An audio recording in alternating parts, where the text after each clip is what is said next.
இன்றும் நடுநிலையில் நிலையில் எழுந்தருளி இருக்கின்றார் என்பதை அவருடைய அன்புக்குரிய சீடரான பேதுரு தூய ஆவியால் நிரப்பப்பட்டவராய் பெந்தெகோஸ்து நாளன்று 11 சேர்ந்து அவருடைய அருளுரையில் மைய பொருளாக விளங்கி இருக்கின்றார்.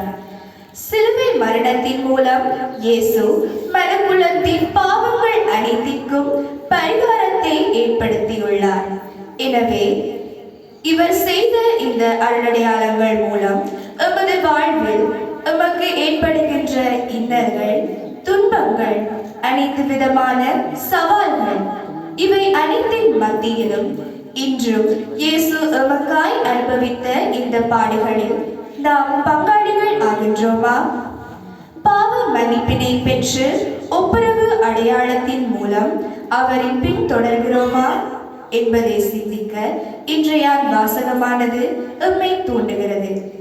எனவே கவனத்தோடு இந்த இறை வார்த்தைக்கு செவிமடுப்போம்.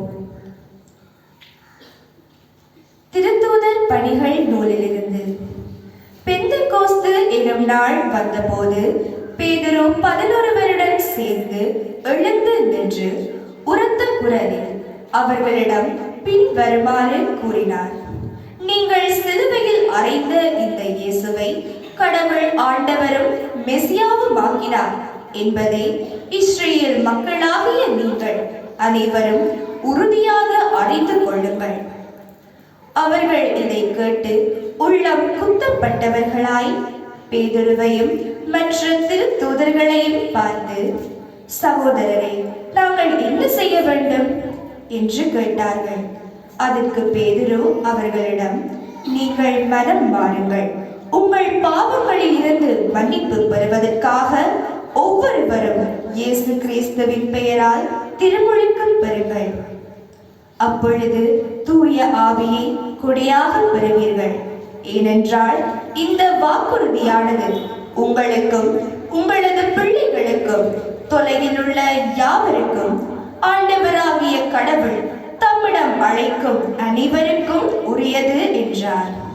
மேலும் அவர் வேறு பல சான்றுகளை எடுத்து கூறி, நெறிகட்ட இந்த தலைமுறையிலிருந்து உங்களை காப்பாற்றிக் கொள்ளுங்கள் என்று அறிவுறுத்தினார். அவருடைய வார்த்தைகளை ஏற்றுக்கொண்டவர்கள் திருமுழுக்கு பெற்றார்கள். அன்று ஏறக்குறைய 3000 பேர் அவர்களோடு சேர்க்கப்பட்டனர். ஆண்டவரின் அருள்வாக்கு.